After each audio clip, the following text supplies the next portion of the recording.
Hi, this is Gabby Renee, and in this video, I'm going to speak about the importance of having a relationship with the inner child. Oftentimes in our lives, we can't understand why, we keep going through the same pattern or why, the same things keep happening in our lives. And, growing up, I've always known or I was taught that, doing the same things or going through the same cycle and knowing what the outcome is going to be, that's the definition of insanity.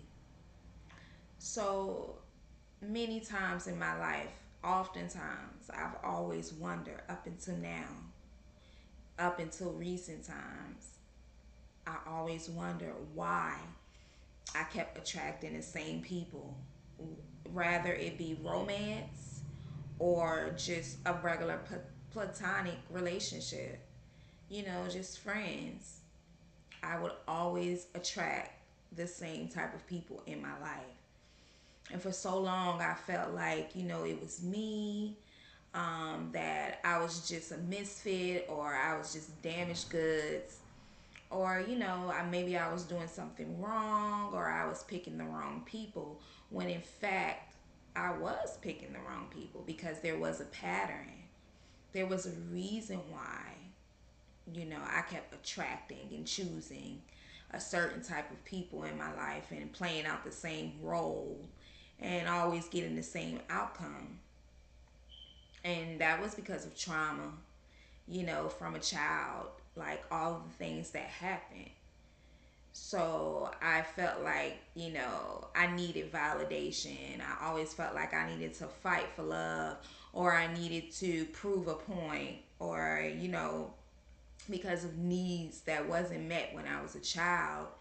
In my adult life, I still would look for those needs. I still would look for that validation and that comfort because my inner child, was wounded. My inner child needed that validation. My inner child um, didn't get those needs met. And so she was knocking at the door. She was, you know, basically, she took the driver's seat in my life. And so, like I said before, I couldn't understand why I kept going through the same cycle until, I had my spiritual awakening in 2020 and I realized that this is my inner child. Like my inner child is screaming, for me. My inner child wants to be heard. There's a reason for, all of these different relationships and getting the same outcome and always attracting the same type of person. Growing up, I had two narcissistic parents, and one of them was my stepmom, and the other one was my dad. And so it was basically like, well, let me go back even further. Okay, my real biological mom gave me and my sister up when we were small. I was 1 years old, and my sister was 5 years old. So I had been dealing with abandonment issues since I can remember, like since before I can remember, obviously. So then, we went to go live with our grandmother. We are originally from Florida, and we went to go live with our grandmother in Philadelphia. So she raised us, for I want to say about 8 years because I was 1 years old when she got us, and I was going on 9 by the time she passed away. And we ended up coming back down here to Florida. And so we got with our biological mom, and we had two other sisters, the younger sisters. And so she had 4 girls living with her. And, me and like I said, me and my sister, we were the two oldest, and my sister is actually older than me. So I was the second oldest, so we came down and we were meeting them for the very first time. Like they were just sort of like strangers to us.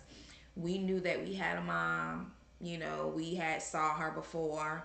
Um, just coming down from Philly and visiting her. I remember doing that one time, because I was small.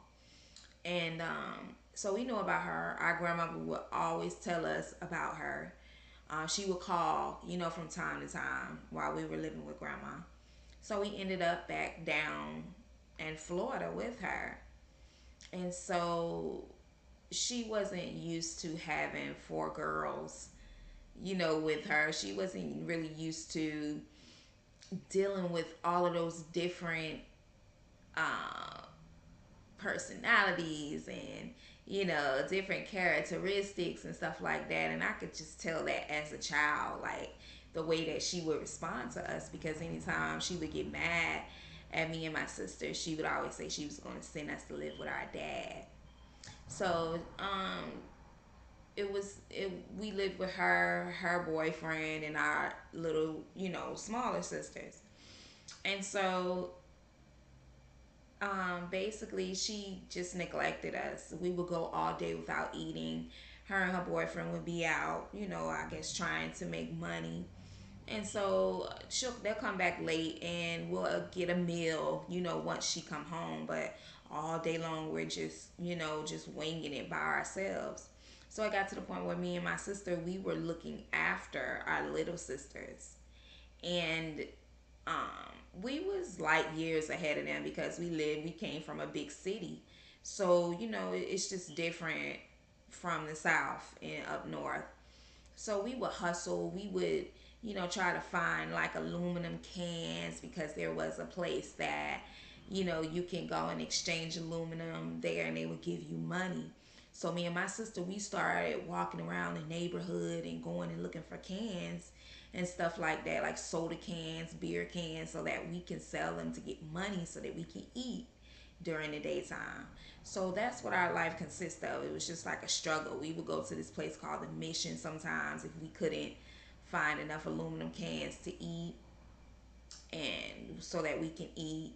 And so eventually we ended up with our father.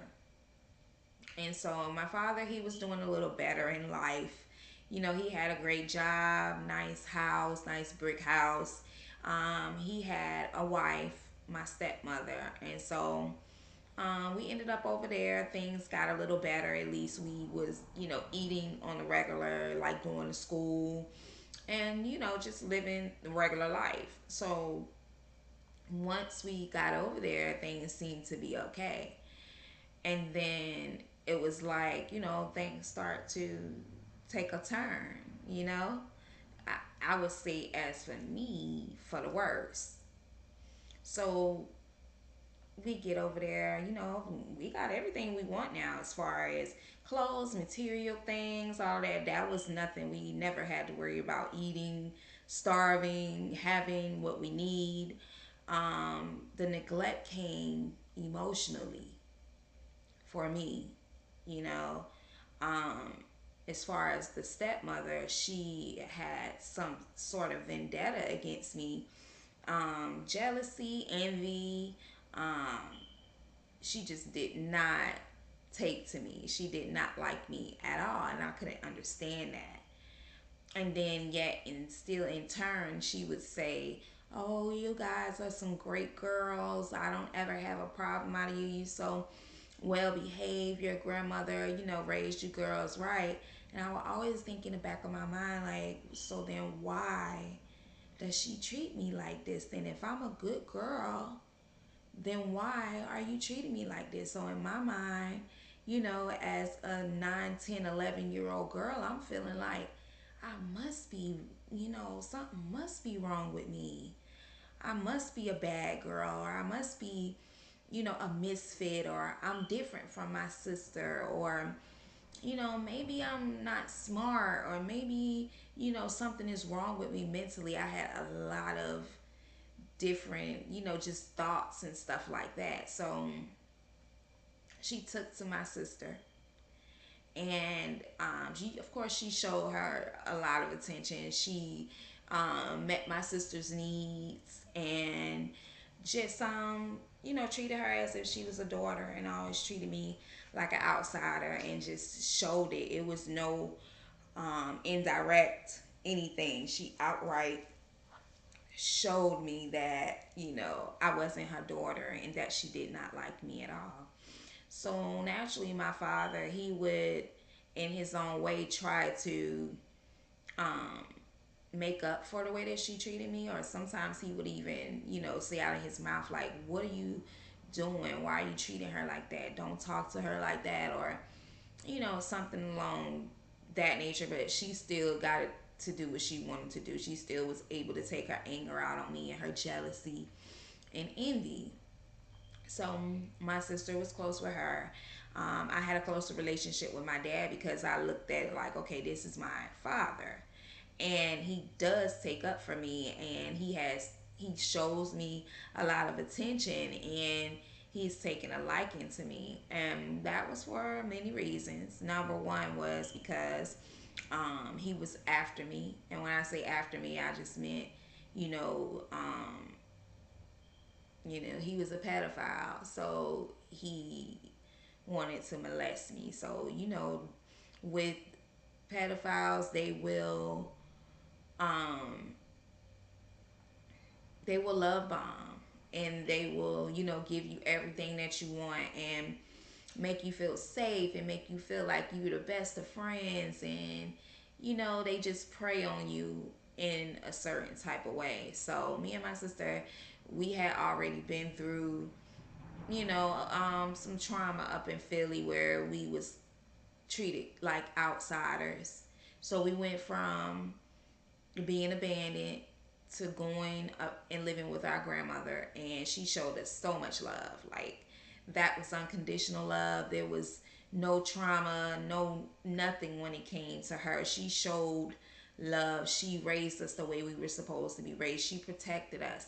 Still to this day, I can remember the love from her. Still to this day, I can remember the talks that she had with me as a small child, because she would wake me up and wash me up every morning and talk to me and tell me how smart and beautiful I was. And she would tell me that I had features like my dad, like my feet, because I look a lot like my dad's side of the family. And so I just remember like a lot of stuff that she taught me and what we talked about. So with her, it was no voids. Like, that was just unconditional love. But when it came to my uncle and his wife and her children, they were the ones, and not so much my uncle, but it was the wife and her girls, and their children, because her girls were grown, and then her two girls had children. They had two boys, which were like around my age, and so that's who I would play with. Those were my cousins, by marriage, and I went past, but I never really grew. I never really developed because I was stuck there in that trauma.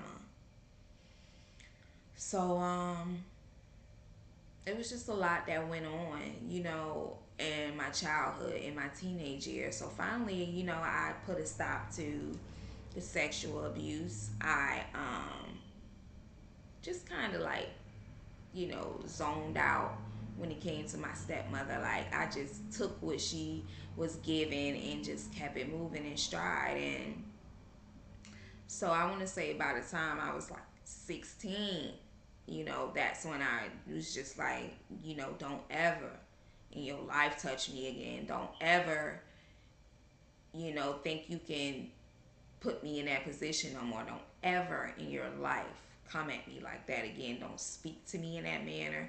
Do not ever touch me ever again. And so we had an older sister that was on our dad's side named Jackie. And by this time I'm getting older now, but I'm still living in the house with them. So by this time my sister comes back, And so now my best friend, her daughter, she's back now. So I'm like, oh man, I done graduated from school and all of this kind of stuff. So now, what I'm saying, we in our early 20s. So now I'm just like, oh gosh, we really about to, take this city by storm. My best friend is back. It made me happy, it made me feel joyful. I felt like I had somebody in my corner again, because even though me and my sister, we were close, she had gotten more closer with my stepmom, because my stepmom immediately stepped in and took a liking to her. Me not knowing then that that's what narcs do. They pick who they want to be their golden child, and they pick the one that they are going to treat like, the scapegoat. So I was that one that she treated like a scapegoat. I was the empath. I was the one that could feel people energy. I was sensitive. I was kind. I was just very naive, very easy to manipulate. You can give me a story and I'll believe it. You get what I'm talking about? So it was easy to make me feel a certain type of way. You can tell me that I was the ugliest person on the planet, and I would believe you. And most of the time in my lifetime, I have been the most beautiful person in the room, and I was led to believe that I was the most ugliest person, and I believed that for a long time, among other things. So me and my best friend, we back at it, right? We in our early 20s. So we living life, working, and I'm still living at the house with them though. When you in that toxic situation, and most of the time when you grow up chaotic, sometimes you get stuck into it. You know what I'm saying? They call it arrested development or Stockholm syndrome, if you will. And so that's kind of like what was going on with me. I kind of felt like, oh, I can't venture off, because I'm not smart enough to venture off, or nobody else, is going to love me. I felt like, even though it was toxic, I felt like they loved me. I thought it was okay. I thought it was normal to be this way, for them to treat me a certain kind of way. I thought it was my fault. I thought it was because I did something wrong, or maybe I was, like I said, a misfit or faulty or damaged goods. I didn't know the psychology behind everything that was going on with me. So, as I stated before, both of them were narcs, and they played games. They played on each other. They played on us. They played me and my sister against each other. All of those things. I experienced spiritual warfare ever since I can remember. Ever since I can remember, um, grown ups was coming at me. Adults did not like me. They hated me, and I couldn't understand why, because I was just this meek, humble, like child that just wanted love, that, was different. I've always been different. Okay, most chosen ones are. I had certain gifts that I realized, but I was afraid to tap into, that I didn't want to bring to the forefront, because I felt like, well, why they already look at me as a misfit. I'm already a misfit.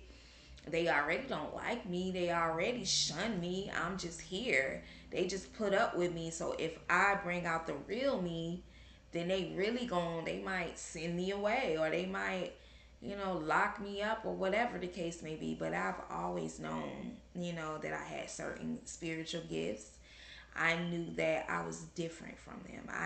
It's just something inside of me, even with being disassociated. I knew that it was something more, I knew that it was something more. So anyway, coming up into times, we in our 20s.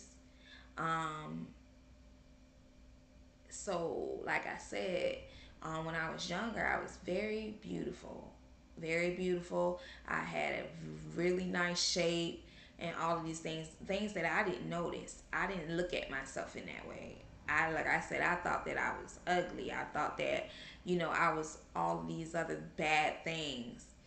But the people on the outside looking in, they could see my light. They can see what was inside of me. And also they were, they didn't like the way I looked on the outside either. And so my friend, my niece that I treated like my sister, she ended up being envious and jealous of me as well. And turns out that she was like a narcissistic sociopath as well. So that's all that I attracted. That's all that was around me. But looking back now at it, it's like I understand why. I get why these things were happening to me.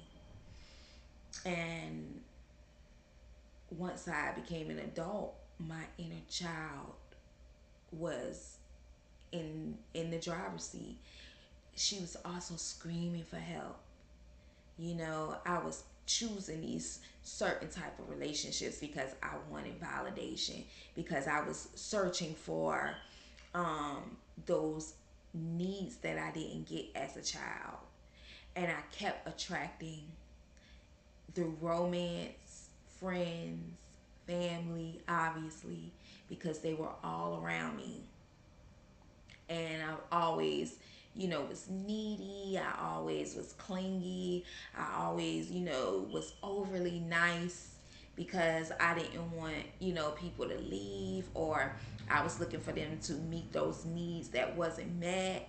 So it was always an agenda behind why I was being nice. I was naturally kind. Now that was an innate feeling, being kind, but I was also being nice. And when it comes to being nice, nice is just basically an attachment. It's like you looking for an outcome when you nice, which means you're doing things for an outcome. So that's manipulative. That's manipulative. So in no way am I sitting here acting as if, I was just this perfect angel. Oh no, by no means. But I didn't totally understand the psychology of it. I didn't know. My intent wasn't to be manipulative. It was just to fulfill those needs that I needed as a child. It was my inner child that needed these things. And so I would go by any means of getting them. I didn't understand at the time that I needed to develop a relationship with my inner child. I didn't understand at the time that I needed to address her.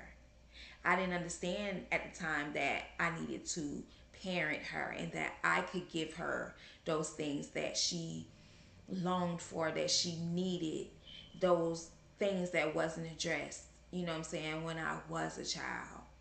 So I didn't understand that at that time. So I was looking for it in others when in fact I could have just developed a relationship with her, acknowledged her pain, acknowledged her needs, and I could meet those needs.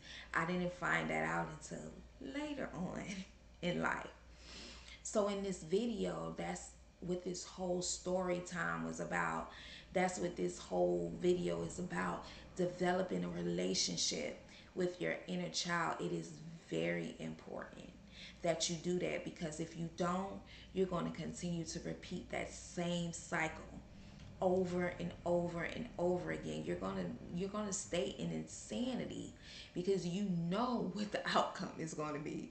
You know that you're doing all of these things so that this person won't do this, but eventually it does happen. It rings true what you don't want to happen. So you know what the outcome is going to be. So that means you're repeating the same cycles over and over again. But if you address your inner child, like develop a relationship with that aspect of you, it is vital that you do that in order to integrate, in order to be that whole person, that best version of yourself. You have to do that in order to um, go on to your next timeline. You don't want to keep, repeating the same cycles and attracting the same people, and then they're holding space for the people that are supposed to actually be in your story and in your life, because you keep attracting that same person, that same energy from when you were a child. So that's why I say it's so important, because that aspect of you, your inner child, will speak to you. It will tell you exactly what's hurting. It'll tell you exactly what's needed. You just have to develop that relationship. You just have to go within and talk to it and acknowledge it and feel it and mother it or father it. Whatever those needs that need to be met, you give it to it. It's one thing I want you to do right now. Close your eyes and just take a deep breath in through your nose, out through the mouth. Again, in through the nose, out through your mouth. Now, what I want you to do is imagine your inner child. Imagine that aspect of you. I don't know what age that the trauma or the chaos started, but whatever age that you can imagine or that you can remember that your inner child is, see them at that age. Imagine what clothes they have on, and they're standing right in front of you. You're looking into their eyes. At this very moment, what is your inner child saying to you? What are you feeling? What is the energy that you're feeling off of your inner child?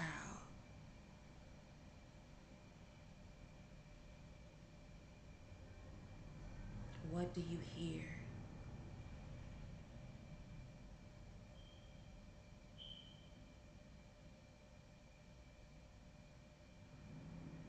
Ask yourself, what does your inner child need? You will have to go into meditation and meditate. I suggest that I encourage you. I didn't mean to say I suggest. I encourage you to find an inner child meditation, whether it be guided or you just going within yourself and doing a meditation with your inner child, and listen to it. Acknowledge what it's saying. It doesn't matter if it's mad, if it's sad. Acknowledge those feelings. Listen to it clearly. Go as often as you can. Do that meditation with your inner child as often as you can. Because by doing that, you're understanding that aspect of you. And you can see why you keep attracting those same patterns and those same relationships. You can see why you act a certain way or why you handle people a certain way in your life. It'll open up so many doors. It'll answer so many questions in your life. I encourage this, that you do it I encourage that you do it every single day. But whatever your schedule is, whatever is right for you, I just ask that you acknowledge it and you let your inner child know that you're here for it. And you let it know that you acknowledge it. And you let it know that it means the world to you and that you love it. And you explain to it why those things happen. And that you had to go through that in order to be the person that you are, in order to be, your future self or the best version of yourself. I encourage that you do that on a regular basis. When I say that it changed my life, getting in touch with my inner child and developing a relationship with it and listening to her and nurturing her and mothering her and giving her all of the things that I never got as a child, It changed me, not only as a woman, but as a human being. I developed when I did that. When I developed that relationship with her, I developed as the woman that I am. So now I got us. Now I guide us. Now I love us. And since then I have integrated with my inner child. And it forced me to be the woman that I am today. It forced me to get out of my comfort zone. It forced me to give up fear. It forced me, to do a lot of things in life that I wouldn't normally do. So I highly encourage you to be that mother, be that friend, be that light in the dark, be that beacon of hope and love for your inner child. Be that bridge over troubled water. It's a must. It's very vital that you do it. So I just felt that I would come and deliver that message because I know that sometimes in life, it becomes an ongoing cycle of curiosity and questions. Why do I keep going through this? Why is this happening to me? Is source punishing me? Is God punishing me? Is the universe punishing me? Is it Jesus punishing me? Whatever you call your source, you feel like you're being punished. No, you're never being punished. Nothing is to ever hurt you. It's to only help you develop. And that's only your inner child knocking at the door. That trauma that you went through as a child, it was a gift. Okay? Those things were a gift. And you don't understand that until later on in life. Because it leads you to do certain things in your life to develop into that person that you are supposed to be. Okay? I believe that, advanced souls, we came here, to forget who we are, to do that journey all over, to remember. And that's why we wake up, you know, sometimes faster than most, because that's what we came here to do. And our trauma was a gift. And the trauma is what, catapulted us to our spiritual awakenings. In a spiritual awakening is just you realizing that you're more than just this skin. You're more than just this person walking around in life. You know that you are a spiritual being that's here on a mission. So that's all that spiritual awakening means. But our trauma is the Trojan horse for that spiritual awakening. So it's kind of like a gift, going through that. So I just came with a message today just to let you know it's so vital and it's so important that you get in touch with your inner child and you listen and you acknowledge and you nurture and you integrate so that way your life can shift and you can become the best version of yourself. I want to say, I hope that this reaches who it's supposed to reach. I hope that this resonates with who it's supposed to resonate with. And namaste. For me, it means the God in me cherishes, love, respect, and sees the God in you. So when I say namaste, I really, really mean it.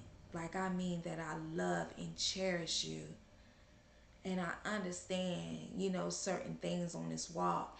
And I know that life can be challenging, but it can also be amazingly beautiful if you allow it, if you pay attention, if you dig deep within, if you do the work, this life gets so beautiful.